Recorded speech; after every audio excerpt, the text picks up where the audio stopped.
The origin of Judaism. Abraham was loyal to a single God and obeyed his every command. These two made a covenant which stated that Abraham's descendants would be as numerous as the stars in the sky as long as Abraham continued to obey God.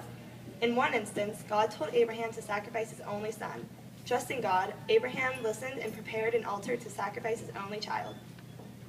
Right before, God stopped him from killing his son, and God knew that Abraham was completely loyal to him. God kept his promise to Abraham, and he had many descendants. Later on, one of Abraham's descendants, Moses, was saved by his mother. She put him in a basket and sent him down the river to avoid the law which killed all Israelite baby boys. The Pharaoh's daughter found this child and raised him as her own. Moses, like Abraham, was faithful to God. When Moses became older, he was instructed by God to free the Israelites from Egypt. The Pharaoh refused despite Moses' pleas. So God sent 10 plagues to the land of Egypt. This eventually convinced the Pharaoh to let Israelites free, but he sent an army after them. At the Red Sea, God parted the waters so that Israelites could cross safely.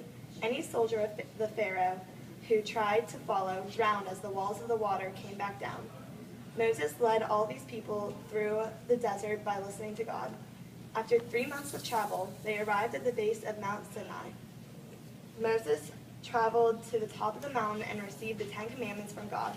They covered a range of putting God first to not murdering. The Israelites modeled their lives after this rule.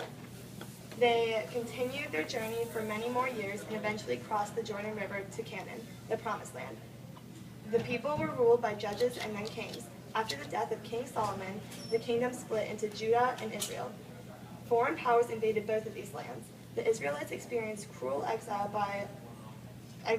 to Babylon. Later, the Jews revolted against the Romans that conquered them. Finally, Jerusalem fell to the Babylonians, and even more people were exiled. When the Jews were at last allowed back into their promised land, they rebuilt Jerusalem and the temple. Eventually and slowly, through the rebuild of their sacred city, Judaism emerged and became a major religion. This is the origin of Judaism.